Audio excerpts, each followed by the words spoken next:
Sir ಇದು ಇನ್ನೇನ್ sir, ಗೆಳತನ ಅಂತ ಬಂದಾಗ ವರ್ತೂರ್ ಸಂತೋಷ್ ಅವ್ರನ್ನ ಸಂಪಾದನೆ ಮಾಡಿದೆ, ಅದು ಎಂತ ಈ ಸುದ್ದಿ ಸರ್. ವರ್ತೂರ್ ಸಂತೋಷ್ ಅವ್ರನ್ನ ಗೆಳತನ ಸಂಪಾದನೆ ಮಾಡಿ ಇವತ್ತು ಕರ್ನಾಟಕದಾದ್ಯಂತ ಸ್ನೇಹಕ್ಕೆ ಸ್ನೇಹ, ಪ್ರೀತಿಗೆ ಪ್ರೀತಿ, ನಾನು ಸ್ನೇಹ ಜೀವಿ, ನೀನು ಸ್ನೇಹ ಜೀವಿ, ಲೋಕದಲ್ಲಿ ಸ್ನೇಹ ಚಿರಂಜೀವಿ ಅಂತ ಇಬ್ರು ಮನೆ ಒಳಗಿತ್ಕೊಂಡು ಹೊರಗಡೆ ಬಂದ ಮೇಲೂ ಅಷ್ಟೇ ಪ್ರೀತಿಯಿಂದ ಇದ್ದೀವಿ ಅಲ್ವಾ. ಆ ವ್ಯಕ್ತಿ ಮಗು ತರ ಸರ್. ನಾನು ಶಕುನಿ ಆದ್ರೆ ಅಯ್ಯಪ್ಪ ಕರ್ಣ ಸರ್.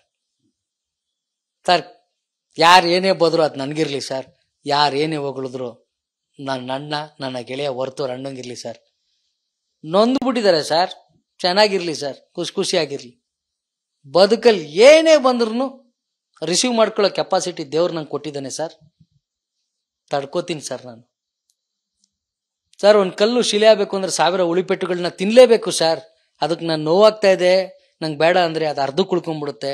ಕಾಲಲ್ಲಿ ಓಡಾಡೋದಕ್ಕೆ ಅಥವಾ ಕಾಲು ಒರೆಸ್ಕೊಂಡು ತಿರ್ಸ್ಕೊಳಕ್ಕೆ ಅಥವಾ ಮೆಟ್ಲು ಮಾಡ್ಕೊಳಕ್ಕೆ ಯೂಸ್ ಮಾಡ್ಬಿಡ್ತಾರೆ. ಅದು ಶಿಲೆ ಆಗ್ಲಿಲ್ಲ ಅಂದ್ರೆ, ನೋವಾಯ್ತು ಅಂತ ನಿಂತ್ಕೊಂಡ್ರೆ, ಅದೇ ಗಟ್ಟಿಯಾಗಿ ನಿಂತ್ಕೊಂಡ್ರೆ ಶಿಲೆಯಾಗಿ ಹೊರಗೆ ಬರುತ್ತೆ ಸರ್.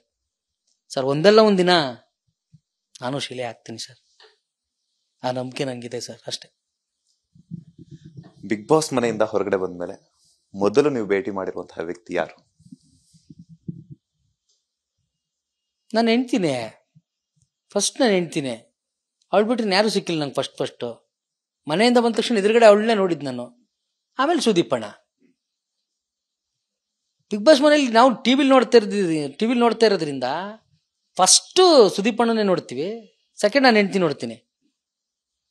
ಅದೇ ಡೈರೆಕ್ಟ್ ಆಗಿ ನೋಡೋದಾದ್ರೆ ಸುದೀಪಣ್ಣ ನನ್ನ ಹೆಂಡ್ತಿ ಇಬ್ರು. ಅದೇ ಟಿವಿಲಿ ನೋಡಿ ಡೈರೆಕ್ಟ್ ನೋಡೋದಾದ್ರೆ ಫಸ್ಟ್ ನನ್ನ ಹೆಂಡ್ತಿ ಆಮೇಲೆ ಸುದೀಪಣ್ಣ. ಯಾಕಂದ್ರೆ ಡೈಲಿ ನೋಡ್ತಾ ಇದ್ವಲ್ಲ ಅಣ್ಣನ, ಹಂಗಾಗಿ ಏನು ಇದನ್ನಿಸ್ಲಿಲ್ಲ. ಬಟ್ ನನ್ನ ಹೆಂಡ್ತಿ ಫಸ್ಟ್ ನೋಡಿದ್ದು, ಆಮೇಲೆ ಎಲ್ಲರೂ ನೋಡಿದೆ ಸರ್. ಬಿಗ್ ಬಾಸ್ ಮನೆಯಿಂದ ಹೊರಗಡೆ ಬಂದ್ಮೇಲೆ ಸೊ ನೀವು ವಾಸವಾಗಿದ್ದಂತಹ ಬಿಗ್ ಬಾಸ್ ಮನೆಯಲ್ಲಿ 17 ಜನ ಏನ್ ಕಂಟೆಸ್ಟೆಂಟ್ಸ್ ಇದ್ರಲ್ಲ, ಸೊ ಯಾರಿಗೆ ಮೊದಲು ಕರೆ ಮಾಡಿದ್ರಿ ಅಥವಾ ಮಾಡಿದಿರಾ ಅಥವಾ ಇನ್ನು ಮಾಡ್ಬೇಕು ಅಂತ ಅನ್ಕೊಂಡಿದ್ರ?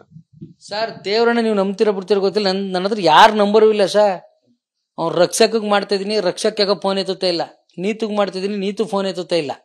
ನಮ್ಮ ಹೊರ್ತೂರನ್ನು ನಂಬರೇ ತಗೊಂಡಿಲ್ಲ ಇನ್ನೂ ನಾನು. ಅವ್ರು ಆ ಬಿಸಿ ಆ ಕ್ರೌಡಲ್ಲಿ ಅವ್ರ ಪಾಡ್ಗೆ ಅವ್ರು ಹೋದ್ರು, ನನ್ನ ಪಾಡ್ಗೆ ನಾ ಬಂದೆ. ಎಲ್ಲಿ ನೋಡೋಣ ಹೊರ್ತೂರಣ್ಣನೇ ಇಲ್ಲ.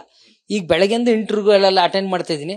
ಈಗ ನಂಬರ್ ತಗೊಂಡು ಮಾತಾಡಿ, ಯಾಕೆಂದ್ರೆ ಅವ್ರು ದೇವಸ್ಥಾನಕ್ಕೆ ಹೋಯ್ತೀನಿ ಅಂತ ಹೇಳ್ಬಿಟ್ಟು ಇಮ್ಮಿಡಿಯೇಟ್ ಅಣ್ಣ ನಾನು ಧರ್ಮಸ್ಥಳಕ್ಕೆ ಹೋಗ್ಬೇಕು ಅಂದ್ರು. ಮಂಜುನಾಥ ಸ್ವಾಮಿ ದರ್ಶನ ಮಾಡ್ಬೇಕಣ್ಣ, ನಂಗೆ ಆಗ್ತಾ ಇಲ್ಲ, ಆಗ್ಲಿಂದನೂ ಅರ್ಕೆ ಹೊತ್ಕೊಂಡಿದೆ ಅಂತ ಇಮ್ಮಿಡಿಯೇಟ್ ಹೋಗೋರಣ್ಣ ದರ್ಶನಕ್ಕೆ. ಬರ್ತಾರಣ್ಣ, ಬಂದ ತಕ್ಷಣನೇ ಮೀಟ್ ಆಗ್ತೀನಿ ಆ್ಯಕ್ಚುಲಿ ಮತ್ತೆ.